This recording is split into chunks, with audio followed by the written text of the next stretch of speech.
Solomon. Of course, we all know Solomon, the wise political leader of ancient times, proverbial, the ultimate sage. If we watch the film, we could say it's not completely a myth. No, a myth it could be, because a myth it has some basis in reality, but he's not perfect, not by a long shot. Yeah. Then of course there's the fact that we're talking fiction, an artistic license, so we can't take the movie and say, okay, let's learn our history through it. It's nonsense quite often. Let's just mention Braveheart. You'd say, well, there was this historical figure Scotland had, which was kicking the ass of the British. I understand that history is very, very different. But then, the movie is great as a story which takes just a few things from it. And then, of course, we have history, which is interpreted, written by males, thinking, what is that, the history? It's not the history man, Malcolm Bradbury. It's something else. There's a history teacher, a woman, who says history is written by men, and then it's basically they're mucking up women coming after them with a bucket to painting. So it's written by winners, it's distorted. Take the example of the monster in the Kremlin. What's his name? All the world knows this name. Some of them even hold him dear, which shows that humanity has arrived after all this progress. Well, we should be optimistic, but it is a tragic story.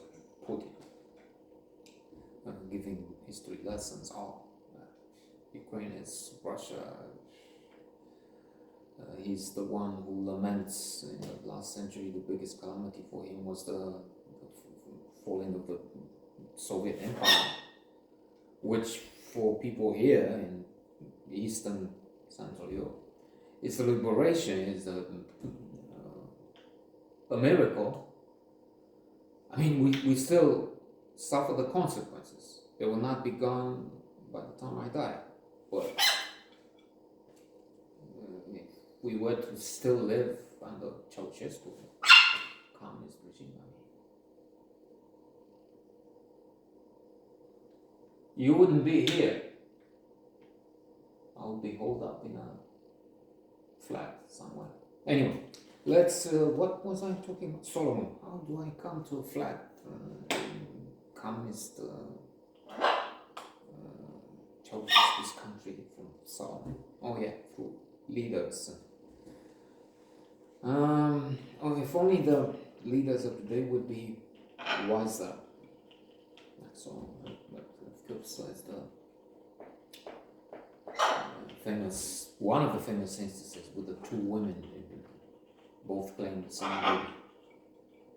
And Solomon says, okay, if you say you're right, and you say, well, let's cut him in half, and you each have what else? And one of them who claims she is the real mother, says, oh no, let her keep him. If it's a question of killing him. And then Solomon says she's the mother because she's not. She would rather see him live than die. He didn't like him. You saw his opinion. He took a dump just now in case you. I mean, you didn't see it. It's there. We have to wrap this up too. clean the mess of history. Bale! No reaction. Insensitive. Animal. Puccini. Anyway, so yeah, not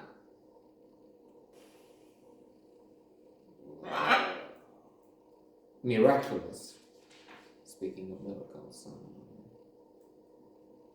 but it has Max von Sydow as David, so inspired. Ben Cross is good as Solomon, and you have Anouk Aimée as Bathsheba, Solomon's mother. Anouk Aimée, ravishing, fabulous in La Dolce Vita.